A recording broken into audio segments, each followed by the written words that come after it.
Famille et bienvenue sur ma chaîne, j'espère que vous allez bien. Aujourd'hui on va faire une pédicure à la maison. Je vous montre comment je fais mes ongles à la maison, mes ongles des pieds, comment je fais ma pédicure. Là j'étais déjà en train de limer en fait le reste de vernis gel que j'avais sur les ongles. Du coup c'était assez difficile de retirer ça sans acétone et tout, mais moi je ne l'ai pas à la maison, moi j'utilise toujours une lime. Et si vous remarquez sur mes ongles, j'ai principalement 3 ou 2 orteils où le vernis reste assez résistant. Donc du coup, je prenais d'abord la peine de nettoyer mon vernis. Si vous avez un autre type de vernis et que vous pouvez retirer ça avec du dissolvant, n'hésitez pas à retirer d'abord le vernis avant de passer à la suite. D'accord ? Donc si c'est le style de vidéo que vous aimez, n'hésitez pas à liker, à la partager et bien sûr à me dire ce que vous en pensez en commentaire. Ensuite, vu que j'avais terminé, vous voyez que j'avais terminé et tout, j'ai nettoyé rapidement avec mon petit balai et je suis allée chauffer mon eau. Donc dans cette bassine, il vous faut une bassine assez large pour pouvoir mettre vos 2 pieds. Moi, mes pieds sont assez petits, donc vraiment, je n'ai pas besoin d'une grosse bassine. Voilà, donc j'ai ensuite chauffé mon eau parce qu'il vous faut de l'eau tiède. Ne vous brûlez surtout pas. Mettez de l'eau tiède parce que les pieds sont assez sensibles, d'accord? Et ensuite, moi, j'ai rajouté 5 cuillères à café de sel. Donc ça, c'était le sel de cuisine. Mais si vous avez le gros sel, vous pouvez rajouter. Si vous avez du bicarbonate aussi, vous pouvez rajouter. Et ensuite, j'ai mis le citron, donc le jus de citron ici. Ça va beaucoup m'aider pour les ongles, pour qu'ils soient moins cassants, plus résistants et plus brillants, bien sûr. Donc, je vais rajouter mon fruit de citron. Je presse d'abord, comme vous voyez, et ensuite, je vais lancer le citron lui-même dans la bassine.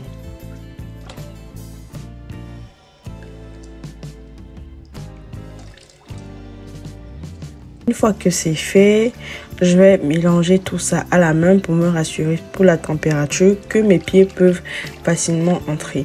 Et ensuite, je vais mettre du gel douche, soit c'était le gel douche de bébé. Mais mettez le gel que vous avez, c'est juste une sorte de savon, voilà, pour pouvoir bien nettoyer, que ça puisse sentir bon. Si vous avez une huile essentielle, n'hésitez pas. Donc, je vais mettre mes pieds dans de l'eau pendant 15 minutes. Et après les 15 minutes, je vais venir frotter avec le citron. Voilà, tout autour de mes pieds, sur mes ongles et tout pour bien sortir son jus. Parce que le citron, là, avait moins de jus que je ne pensais.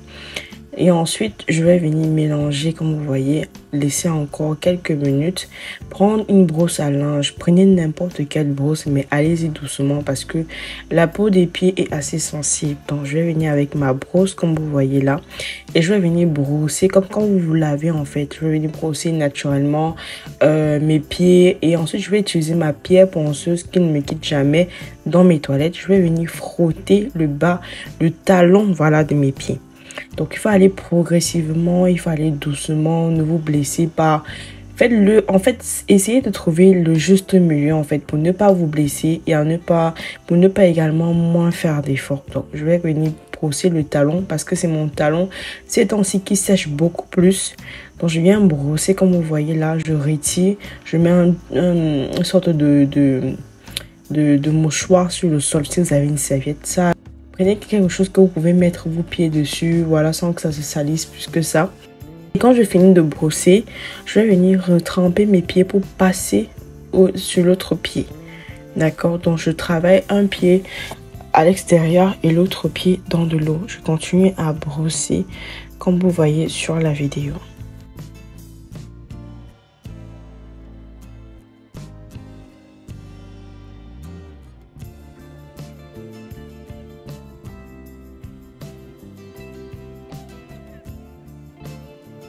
Terminé, je vais encore tremper, mais je ne vais pas laisser longtemps.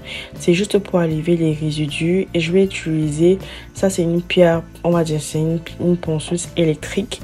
Si vous ne l'avez pas, vous prenez une lime, d'accord, comme celle que j'étais en train de limer mes ongles, ça dépend de vous. Vous pouvez limer le bas de vos pieds avec, ou alors vous cherchez une lime qui est un peu plus résistante que ça. Moi j'utilise celle-ci, mais c'est vrai que ce n'est pas donné à tout le monde, mais faites avec ce que vous avez. Vous allez constater que ça retire énormément de peau morte, comme vous voyez, et je n'ai pas besoin de faire beaucoup d'efforts. Bien sûr, ceci n'est pas un partenariat, c'est juste vous montrer l'équipement que j'utilise, d'accord? Donc je vais faire de l'autre côté du pied et ça sera la même chose, on aura le même résultat. Donc je termine, je remets mes pieds dans de l'eau et je me sers d'un coupe-ongle comme vous voyez là. Et du petit bout du coupe-ongle qui a là, qui permet de retirer la saleté, la poussière, parce que parfois j'ai la poussière et tout, dans le creux de l'orteil là, à l'angle là. Donc je vais venir retirer tout ce qui dérange là, tout ce qui est poussière, tout ce qui est boue, l'accumulation de saleté et tout, je retire, d'accord? Et ensuite je vais retirer avec les peaux mortes, je vais retirer les peaux mortes avec mon taille-ongle, tout simplement. Vous savez que la partie là ne fait plus mal quand tu as déjà trempé dans de l'eau. Et je vais venir donner une forme à mes ongles. Je vais donner une forme en limant, pardon, mes ongles. J'ai assez de courts ongles, donc ne vous moquez pas de moi. Je fais comme je peux. Je vais venir limer simplement, comme vous voyez là, pour donner une forme, pardon, à mes ongles. Je vais faire la même chose de l'autre côté. Et ensuite, je vais pouvoir mettre mes pieds dans de l'eau pour retirer les résidus comme à chaque fois. Alors, une fois terminé de ce côté-là, je vais faire également la même chose de l'autre côté. Et je vais continuer à nettoyer avec ma serviette propre. Donc, ayez toujours une serviette propre que vous allez utiliser. Comme vous constatez, de l'autre côté, je n'avais pas encore terminé de retirer les saletés, les résidus de poussière, de l'eau sale, bref, tout ça. Quand on marche, parfois la poussière vient se mettre au bout de l'ongle là. Et parfois, ça creuse même. Donc, ça creuse et parfois, ça fait mal. Donc moi, pour éviter tout ça, vraiment, c'est ma partie préférée quand je fais ma pédicure. La partie où on retire la saleté là. Mine de rien, je sais pas pourquoi j'aime voir ça.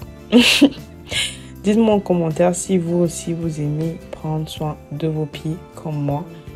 Ensuite, quand je termine, comme vous voyez, c'est tout propre. Tout propre, tout beau. Voilà, c'est présentable maintenant. Je vais me servir d'un vernis transparent.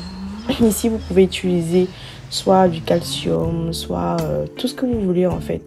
Soit même vernis, ça dépend de vous. Mais pour moi, j'ai opté pour un vernis transparent parce que je dois faire la manucure la semaine prochaine. Donc, c'est juste le temps d'avoir quelque chose de présentable, de beau, voilà, de brillant, de propre. Parce que moi, j'aime quand c'est propre sur mes pieds. Et j'avais pas beaucoup de temps ces temps-ci. Mais je me suis accordé un moment où vraiment, je vais prendre soin de l'aspect de mes pieds. Voilà, une fois terminé, il faut également penser à la partie hydratation. Si vous êtes le soir, quand vous faites cette routine, vous pouvez porter des chaussettes pour conserver la, comment on appelle ça, la chaleur, pour conserver l'humidité de vos pieds, pour que ça devienne encore plus, voilà, plus tendre et tout. Donc, ensuite, moi, je mets du beurre de karité, d'autres mettent des huiles essentielles, d'autres mettent, voilà, tout ce qu'ils veulent. Mais moi, j'hydrate ma peau beaucoup plus avec du beurre de karité aux pieds. Voilà, j'espère que la vidéo vous a plu. On arrive à sa fin. N'hésitez pas de liker et de me dire ce que vous pensez en commentaire. Ciao, ciao!